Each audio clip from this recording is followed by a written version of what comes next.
안녕하세요. 투자의 핵심을 꿰뚫는 채널 스탁포스트입니다. 2025년 8월 글로벌 증시는 뜨거운 랠리를 펼쳤지만 유독 한국 증시만 소외되는 기이한 현상이 나타났습니다. 모두가 환호할 때 우리는 왜 불안해야만 했을까요? 오늘 스탁포스트에서는 완전히 분열된 시장 속에서 우리는 어떻게 나아가야 할지 그 항해법을 심층적으로 분석해 보겠습니다. 2025년 8월 첫 2주 국내 증시를 한마디로 요약하면 바로 심각한 분열입니다. 미국 연준의 금리 인하 기대감에 미국 증시는 연일 최고치를 경신했지만 이상하게도 그 온기는 국내 시장까지 전해지지 않았습니다. 뚜렷한 탈동조화 현상이 나타난 것이죠. 대형주 중심의 코스피는 외국인의 매도세에 발목 잡혀 제자리 걸음을 하는 동안 특정 성장 테마로 자금이 쏠린 코스닥만이 활활 타올랐습니다. 시장은 명확한 승자와 패자로 나뉘었고 2차전지, 조선, 전력설비처럼 강력한 성장 스토리를 가진 섹터만이 투자자들의 선택을 받았습니다. 이번 시장에서 나타난 가장 핵심적인 변화는 바로 시장의 동력이 완전히 바뀌었다는 점입니다. 과거에는 거시 경제지표를 보며 시장이 오를까 내릴까를 고민하는 하향식 탑다운 투자가 중요했습니다. 하지만 이제는 개별 기업의 실적과 성장성을 파고들며 그래서 돈이 어디로 흘러갈 것인가를 예측하는 상향식 바텀업 투자의 시대가 본격적으로 열린 것입니다. 이제는 지수를 맹목적으로 추종하는 전략에서 벗어나 보다 능동적이고 테마 중심적인 종목 선택이 그 어느 때보다 중요해졌습니다. 8월의 글로벌 증시는 거대한 연준의 그림자 아래 있었습니다. 시장의 분위기를 반전시킨 것은 역설적이게도 나쁜 소식들이었습니다. 미국의 7월 고용지표가 예상보다 부진하게 나오자 시장은 오히려 환호했습니다. 경기 둔화 우려에도 불구하고 이러면 연준이 금리를 내릴 수밖에 없겠구나 하는 기대감이 시장을 지배한 것이죠. 나쁜 소식이 곧 좋은 소식이 되는 이 기묘한 역학관계는 7월 소비자 물가지수 CPI 발표에서 정점을 찍었고 9월 금리 인하 확률은 93.8%까지 치솟았습니다. 시장은 이미 금리 인하라는 완벽한 시나리오를 가격에 모두 반영해버린 셈입니다. 하지만 이런 강력한 글로벌 훈풍에도 불구하고 한국 증시의 반응은 차갑기만 했습니다. 나스닥과 S&P 500 지수가 사상 최고치를 경신하는 동안 코스피는 3,200선에서 힘겨운 싸움을 이어갔습니다. 8월 14일 미국 증시가 또다시 최고치를 기록한 날 외국인은 코스피 현물과 선물을 동시에 팔아치웠고 코스피는 겨우 0.04% 상승에 그쳤습니다. 이는 글로벌 유동성이 무차별적으로 모든 시장에 흘러들어가는 것이 아니라 각 나라가 가진 고유의 펀더멘털과 리스크를 철저히 따져 선별적으로 유입되고 있음을 보여주는 대목입니다. 외국인 투자자들은 한국 시장의 지정학적 리스크, 반도체 업황 논란, 그리고 정책 불확실성 등을 더 민감하게 저울질했던 것으로 보입니다. 글로벌 경제의 속살을 들여다볼 수 있는 원자재 시장에서는 더욱 흥미로운 분화가 나타났습니다. 전기차 배터리의 핵심 원료인 리튬은 긴 하락을 멈추고 15% 이상 급반등하며 2차전지 테마에 불을 지폈습니다.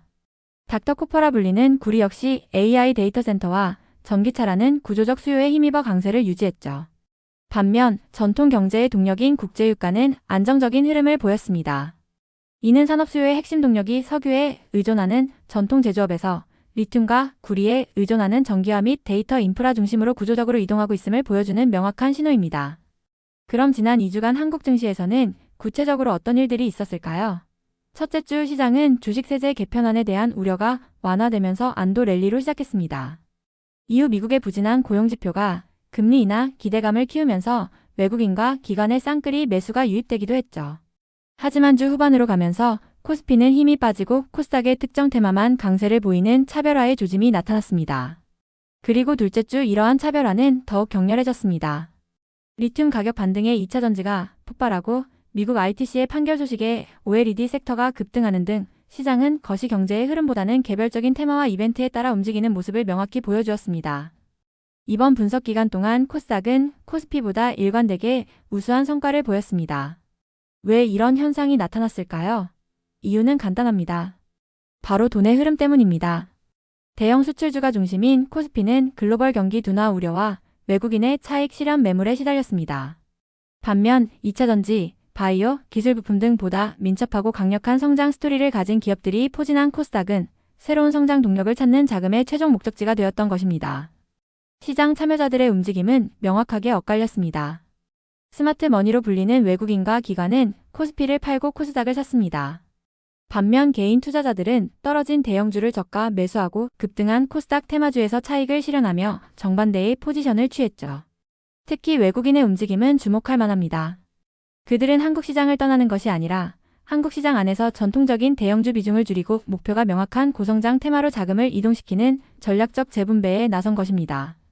과거처럼 코스피 지수 전체를 사는 베타 투자가 아닌 시장 수익률을 초과하려는 특정 종목 중심의 알파 투자로 완전히 전환한 것입니다.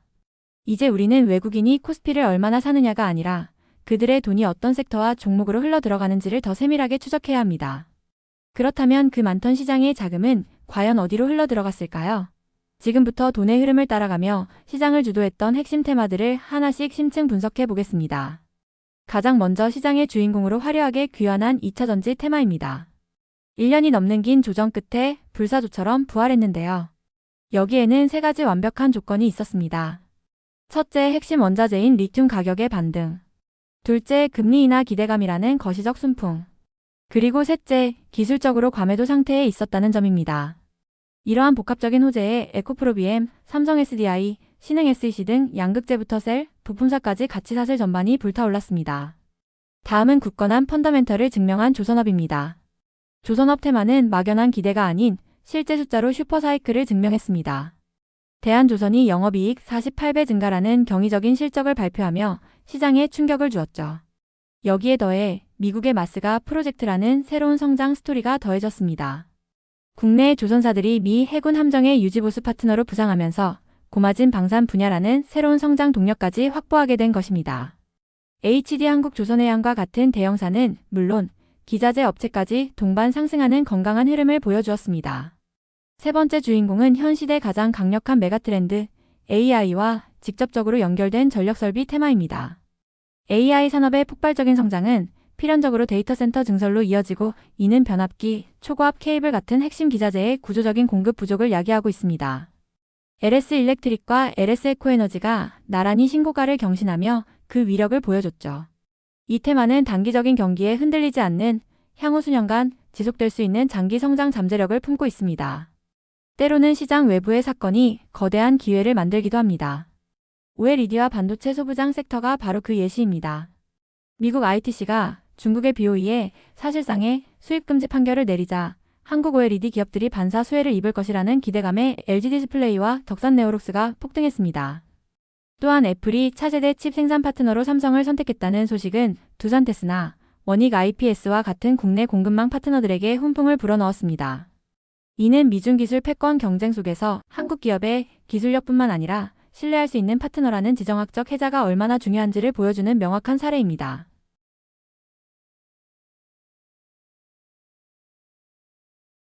마지막으로 불확실한 시장 속에서 가장 확실한 무기는 역시 실적이었습니다. K뷰티의 APR은 미국 시장 성장에 힘입어 영업이익이 무려 202% 증가하는 경이적인 어닝 서프라이즈를 기록했고 주가는 즉각 반응했습니다. 파마리서치 역시 압도적인 실적을 보여주었죠. 엔터테인먼트 분야의 JYP 엔트 또한 실적 발표 후에 하락을 빠르게 회복하며 견고한 펀더멘털을 증명했습니다. 그렇다면 앞으로 우리는 어떤 전략을 세워야 할까요? 국내 증시는 당분간 종목 선별 장세를 이어갈 가능성이 매우 높습니다. 거시 환경은 나쁘지 않지만 자금은 계속해서 똑똑하고 선별적으로 움직일 것입니다. 코스피는 반도체 업황의 확실한 회복 신호가 나타나기 전까지는 다소 부진할 수 있으며 코스닥이 계속해서 테마와 성장주 투자의 주 무대가 될 것입니다.